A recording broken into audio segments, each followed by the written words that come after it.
एक कछुआ, तीन भाई और राजा के सामने रखी गई दिमाग घुमा देने वाली परीक्षा। क्या आप भी बता सकते हैं सही जवाब?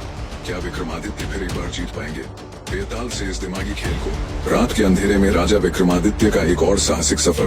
बेताल की इस बार की कहानी सुनकर आपका दिमाग भी सोच में पड़ जाएगा। जब तीन भाई अपनी अपनी बुद्धिमत्ता का घमंड करते हैं तो सवाल उठता है, असली चतुर कौन? पहले की तरह ही एक बार फिर से राजा विक्रमादित्य श्मशान में पहुंचे।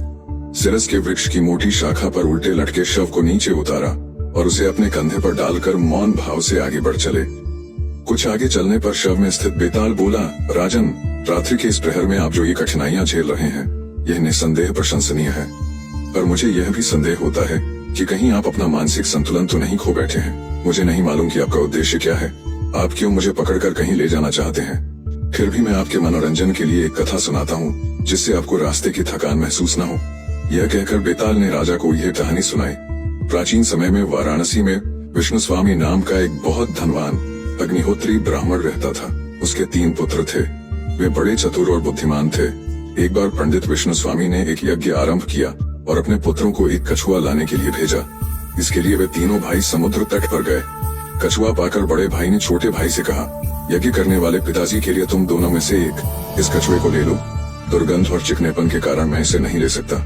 बड़े भाई की बात सुनकर दोनों छोटे भाई बोले, भैया, अगर इस काम में तुम्हें घृणा आती है तो हमें क्यों नहीं आएगी? यह सुनकर बड़ा भाई बोला, तुम इसे ले जाओ और पिताजी को दे दो। यदि तुमने ऐसा नहीं किया तो पिताजी का यज्ञ पूरा नहीं हो सकेगा और तुम लोगों के सहित वे भी नरक को प्राप्त होंगे। बड़े भाई की बात सुनकर दोनों छोटे भाई हंसकर बोले, भैया, तुम हम लोगों का धर्म तो जानते हो, किंतु वही तुम्हारा भी है, यह नहीं जानते? इस पर बड़े भाई ने कहा, तुम लोग क्या मेरी दक्षता नहीं जानते? मैं भोजन दक्ष हूँ, इसलिए घृणित वस्तु को नहीं छू सकता। ये सुनकर मझला भाई बोला, तब तो मैं तुमसे भी अधिक दक्ष हूँ, मैं विलक्षण नारी दक्ष हूँ। उसकी बात सुनकर बड़ा भाई बोला, यदि ऐसी बात है तो हम में से सबसे छोटा भाई कछुए को ले जाए। उन दोनों की बातें सुनकर सबसे छोटा भाई क्रोधित होकर बोला, अरे मूर्खों, मैं तो तुलिका दक्ष हूँ, अतः मैं तुम दोनों से ही चतुर हूँ। इस प्रकार जब वे तीनों अभिमानी भाई आपस में लड़ने झगड़ने लगे, तब कछुए को वहीं छोड़कर वे उस झगड़े का निपटारा कराने के लिए उस नगर के राजा के पास चल पड़े। वहाँ प्रतिहारों के द्वारा अपनी खबर भिजवाकर वे अंदर गए और उन्होंने राजा से अपना वृत्तांत कह सुनाया। उनका वृत्तांत सुनकर राजा ने कहा, आप लोग यहीं रहिए, जिससे मैं क्रमशः आप तीनों की परीक्षा ले सकूं। राजा की बात मानकर वे तीनों वहीं ठहर गए। राजा ने अपने भोजन के समय उन तीनों को बुलाकर ऊंचे आसन पर बैठाया और राजा के योग्य षड्रस भोजन उनके सामने परोसवा दिया। जब सब लोगों ने भोजन आरंभ किया, तब भी भोजन दक्ष वह ब्राह्मण पुत्र घृणा से मुंह बनाए बैठा रहा। उसने मुंह में ग्रास नहीं डाला। तब राजा ने उससे पूछा, भोजन तो स्वादिष्ट और सुगंधित है, आप खाते क्यों नहीं? वह ब्राह्मण बोला, महाराज, इस भात में मुर्दे के धुएं की दुर्गंध है। सभी से स्वादिष्ट होने पर भी इसे खाने की मेरी इच्छा नहीं होती। ये सुनकर राजा सोच में पड़ गए।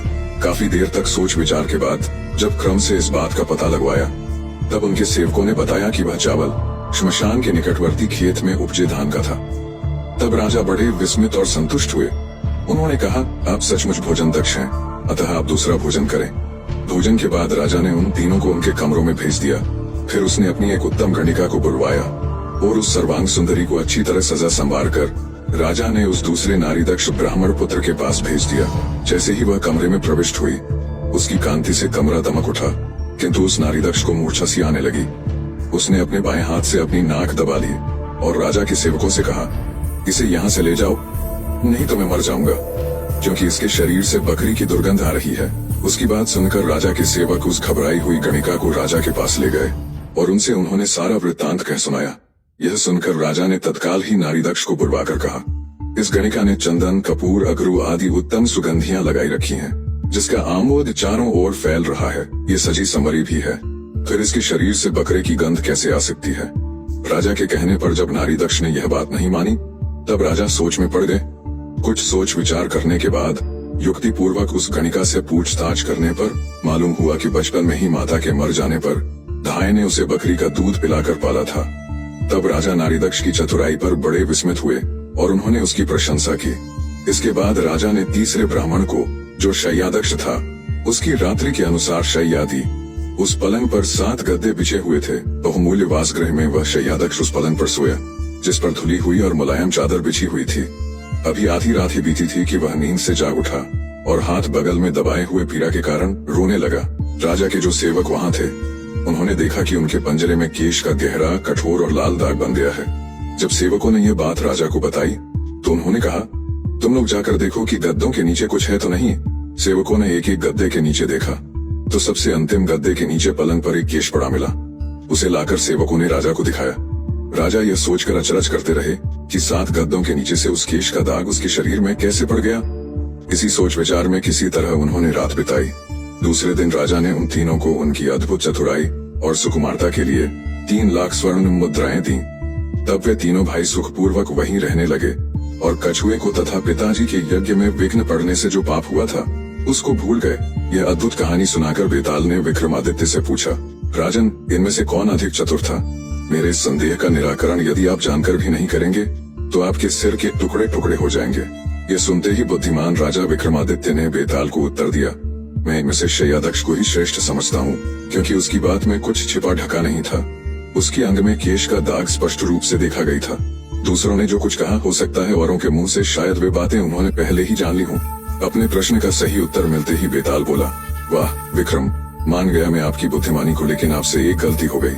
आपने अपना मौन भंग कर दिया, इसलिए अब मैं आजाद हो गया। पकड़ सकें तो पकड़ लें।